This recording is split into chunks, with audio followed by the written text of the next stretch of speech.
I've spent a lot of my life waiting to feel ready, ready to start, ready to change everything up, and finally take that risk, ready to have the conversation and step into something I believe that I was supposed to do.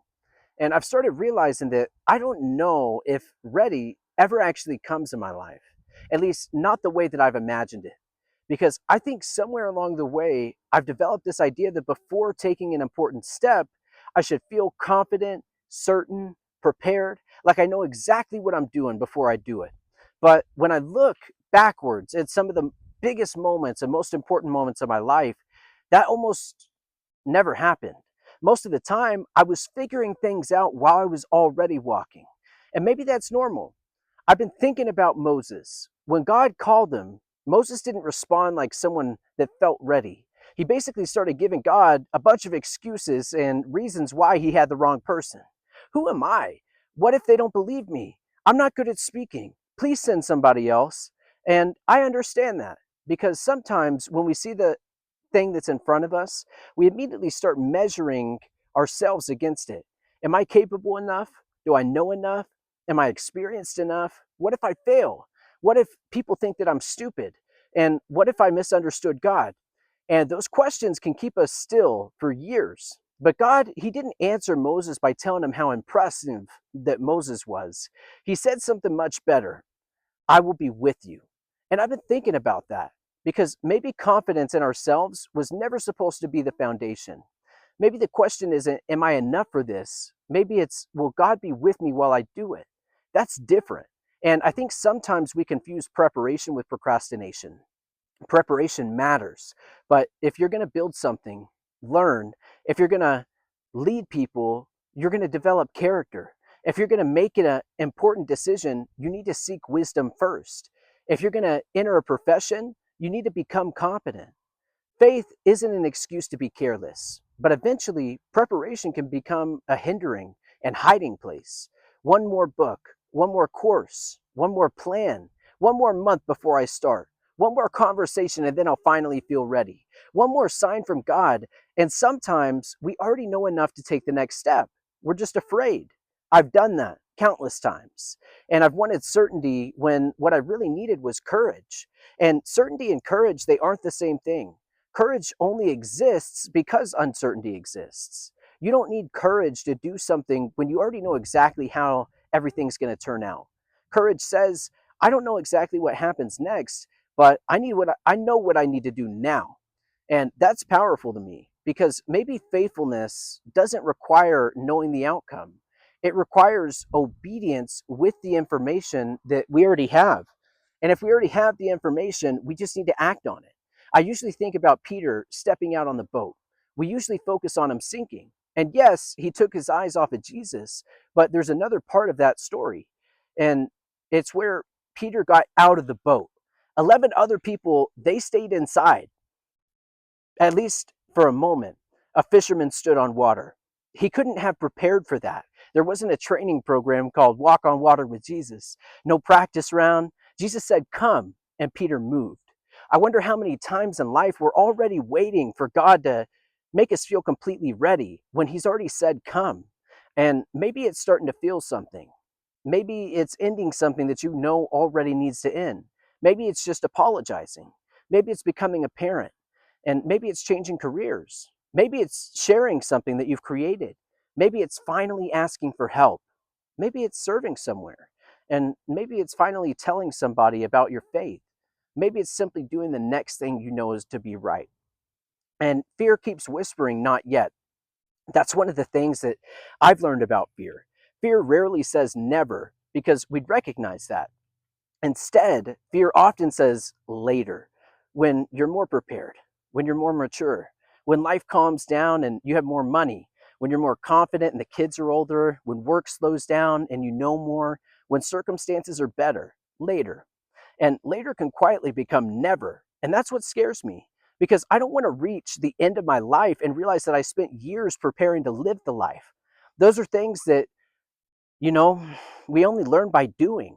You can read every book about parenting, and then your child arrives, and you realize that you are still learning how to be a parent. You can study marriage and still discover things about love that can only be learned by actually loving one person through years of life. You can study business, but eventually you have to serve a customer. You can study scripture, but eventually you have to forgive the person who hurt you. Eventually, truth has to leave the page and enter your life. And when it does, you're probably not going to be executing it perfectly. I think that's another reason we wait. We don't just want to begin, we want to begin well.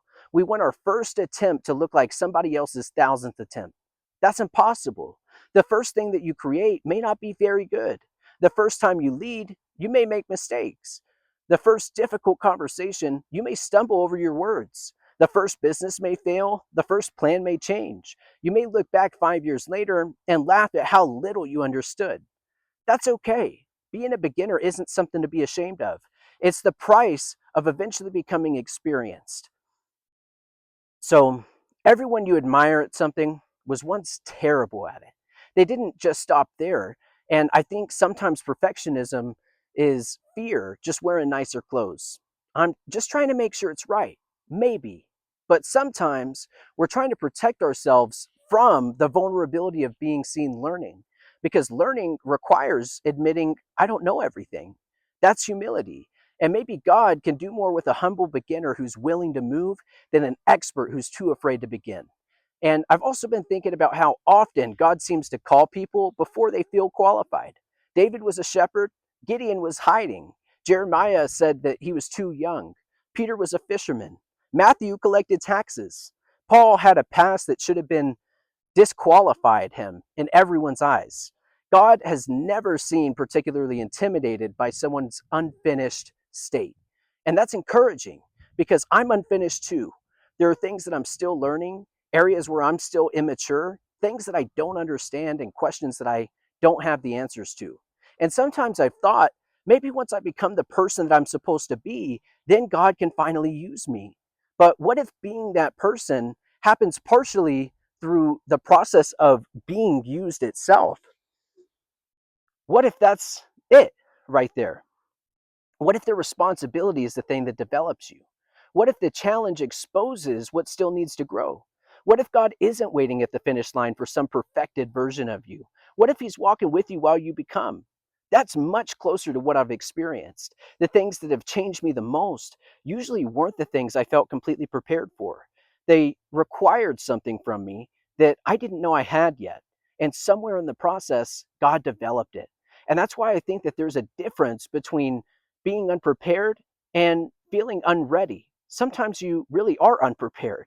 Then, when wisdom says, slow down, learn, get counsel, prepare, but sometimes you prepared enough. You've prayed, you've thought, you've sought wisdom, you know the next step, and your emotional state, your emotions still haven't given you permission. That's when courage has to take over because feelings are valuable, but they aren't always instructions. I can feel afraid and still move. I can feel uncertain and still obey. I can feel inadequate and still trust God. I can have questions and still take the next faithful step. Maybe that's what maturity looks like. Not becoming fearless, but becoming less controlled by fear. And there's something else that I've been learning though, I want to talk about. I don't need enough strength for the entire journey today. I need enough for today's step. That's it. Tomorrow's going to require something different. And when tomorrow arrives, maybe God will provide what tomorrow requires. We want all the strength now, all the knowledge now, all the resources, all the confidence. But God seems to give daily bread, enough for today. Then tomorrow, we come back. Maybe that's part of dependence. If God gave me everything I would ever need at the beginning, I might stop walking with Him. Instead, I keep discovering that I need Him again and again and again. So maybe there's something that you've been postponing, something good, something wise, something you believe that God has been putting in front of you. And every time you think about beginning, the voice says you're not ready. Maybe you're not. Though there are times where waiting is wisdom, but ask yourself honestly, am I waiting because I need preparation or because I want fear to disappear first? Because fear may not disappear. Sometimes courage comes after the first step, not before it. You make the call, you submit the application, you write the first page, you walk into the room, You apologize, you start serving, you tell the truth, you begin. And then you realize, oh, I can take another step, then another. And eventually you look backward and you discover that the person you were wanting to become was formed by taking the steps that you were too afraid to take. I love that because maybe readiness isn't always something we achieve before beginning. Maybe sometimes readiness is something God builds in us through obedience. So I'm trying to stop asking, do I feel ready? And start asking, do I know enough to take the next faithful step? If the answer is no, I'll keep preparing. But if the answer is yes, then eventually I have to move. Not because I know everything will work, not because I believe that I'm capable of controlling the outcome, not because fear disappeared, but because I trust the one who's going to be with me.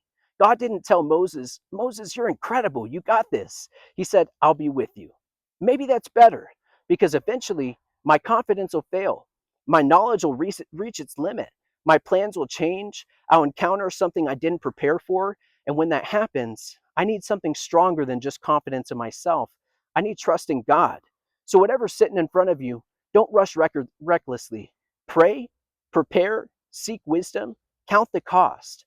But don't spend your whole life standing at the threshold in the starting line, waiting for a feeling God never promised to give you. Sometimes you take the step afraid. Sometimes your voice shakes. Sometimes you don't know exactly what comes after. And sometimes that's what faith looks like. You don't have to be ready for everything that's coming. You just have to be willing to take the next faithful step and trust that when you get there, God is going to be there too. That's it, guys. I love y'all. Thanks for coming. Peace.